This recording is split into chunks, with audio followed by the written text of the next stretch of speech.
Welcome back to my channel. Panipuri எப்படி செய்கிறதுன்னு இன்றைக்கி வீடியோவில் பார்க்கலாம். இது செய்கிறது ரொம்பவே ஈஸிங்க. இனிமேல் உங்கள் வீட்டு குட்டீஸ் கேட்டாங்கன்னா உங்களுக்கு உங்கள் வீட்லேயே ரொம்ப ஹைஜீனிக்காக செஞ்சு தரலாம்.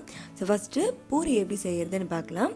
இதுக்கு 1 கப் அளவுக்கு ரவையும் 1 டேபிள் ஸ்பூன் அளவுக்கு மைதா மாவும் எடுத்துக்கோங்க.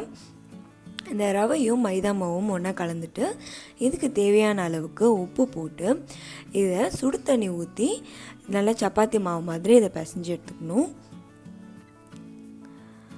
இந்த பூரி வந்துட்டு நமக்கு வீட்டில் செய்யும்போது அதே அளவுக்கு கிறிஸ்பியாக வருமா அப்படின்றதுலாம் டவுட் நிறைய பேருக்கு இருக்கும். ஆனால் கண்டிப்பாகவே அதே அளவுக்கு நமக்கு கிறிஸ்பியாகவே வரும். சுடு தண்ணி ஊற்றி இதை பிசைஞ்சிட்டு பாதி அளவுக்கு பிசைஞ்சதும் அது கூட வந்துட்டு 2 டேபிள் ஸ்பூன் அளவுக்கு எண்ணெய் சேர்த்துக்கோங்க. எண்ணெய் ஊற்றிட்டு இதை நல்லா பிசைஞ்சு எடுத்துக்கணும். இது ரொம்பலாம் நீங்கள் இதை பிசைய தேவையில்ல. இது கொஞ்சம் நேரத்துலேயே அது வந்துட்டு ஈஸியாக இதெல்லாம் ஒன்றா கலந்துரும். இந்த மாவை இப்போ ரெடி பண்ணிவிட்டு அது ஒரு அரை மணி நேரத்துக்கு அப்படியே வச்சுருக்கலாம். அதுக்கு இடையில் நம்ம இந்த பானிக்கு தேவையானதெல்லாம் என்னென்னு ப்ரிப்பேர் பண்ணிக்கலாம். 1 கைப்பிடி அளவுக்கு புதினா, 1 கைப்பிடி கொத்தமல்லி, 1 துண்டு இஞ்சி, தேவையான அளவுக்கு பச்சை மிளகாய் இதெல்லாம் போட்டு மிக்ஸி ஜாரில் போட்டு அரைச்சிக்கணும்.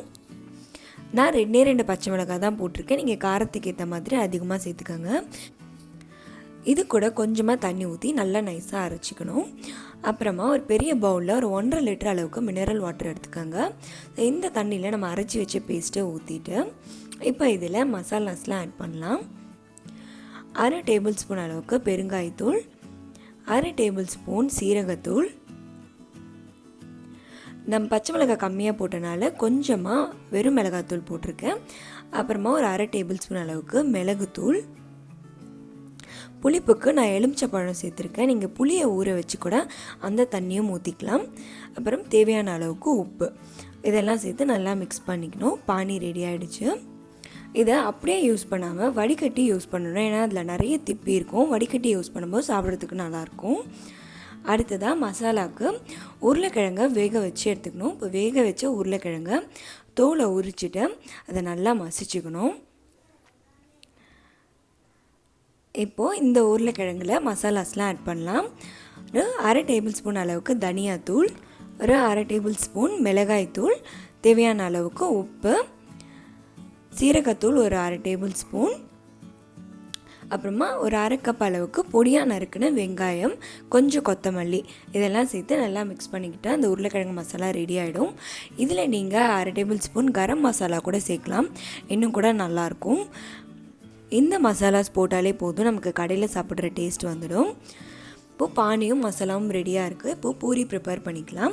பிசைஞ்சு வச்சுருக்க மாவில் கொஞ்சமாக எண்ணெய் ஊற்றிக்கோங்க. அதே மாதிரி நம்ம பூரி திரட்டுற கல்லுலேயும் கொஞ்சம் எண்ணெயை ஊற்றிட்டு இந்த மாவில் ஒரு சின்ன போர்ஷன் எடுத்து நம்ம சப்பாத்தி மாதிரி ரொம்ப மெலிசாவும் இல்லாமல் கனமாகவும் இல்லாமல் மீடியம் சைஸில் இதை திரட்டி எடுத்துகிட்டு ஒரு கிண்ணமோ இல்லை கிளாஸோ வச்சு பானிபூரிக்கு அந்த ரவுண்ட் ஷேப்புக்கு அதை கட் பண்ணி எடுத்துகிட்டு சூடான எண்ணெயில் போட்டு பொரித்து எடுத்துக்கலாம். நீங்கள் ஃப்ரீயாக இருக்கும்போதே இதை ப்ரிப்பேர் பண்ணி வச்சுக்கிட்டிங்கன்னா தேவைப்படும் போதே இந்த மசாலாவும் பானியும் ரெடி பண்ணி கொடுக்கலாம். இந்த பூரி வந்துட்டு உப்பலாக வருமா அப்படிங்கிறது தான் நிறைய பேருக்கு கொஸ்டினாக இருக்கும். ஆனால் இது வந்துட்டு கண்டிப்பாக உங்களுக்கு பூரி உப்பலாக வரும்.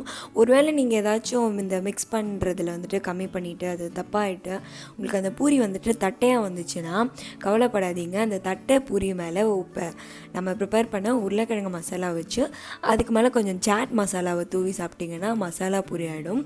ஆனால் மோஸ்ட்லி வந்துட்டு பூரி உப்பலாக உங்களுக்கு பர்ஃபெக்டாக வரும் இதே அளவில் போட்டிங்கன்னா. இப்போ எல்லாமே ரெடியாக இருக்குது. இந்த பூரி பாருங்கள் ரொம்ப பர்ஃபெக்டாக வந்திருக்கு. ஸோ இதில் இந்த மசாலா வச்சுட்டு இந்த பானியை ஊற்றி நம்ம சாப்பிடலாம். ரொம்பவே ஈஸி தான் இதை செய்கிறது. இந்த பூரி வந்துட்டு நீங்கள் ஃப்ரீ டைமில் ப்ரிப்பேர் பண்ணி வச்சிட்டிங்களா உங்களுக்கு இன்னும் செய்கிறதுக்கு ரொம்ப ஈஸியாக இருக்கும். ஸோ நம்ம ரொம்பவே ஹைஜீனிக்காக நம்ம வீட்டு குழந்தைங்களுக்கு நம்ம வீட்லேயே செஞ்சு தரலாம். ஸோ இதை நீங்களும் ட்ரை பண்ணி பாருங்கள். தேங்க்யூ ஃபார் வாட்சிங்.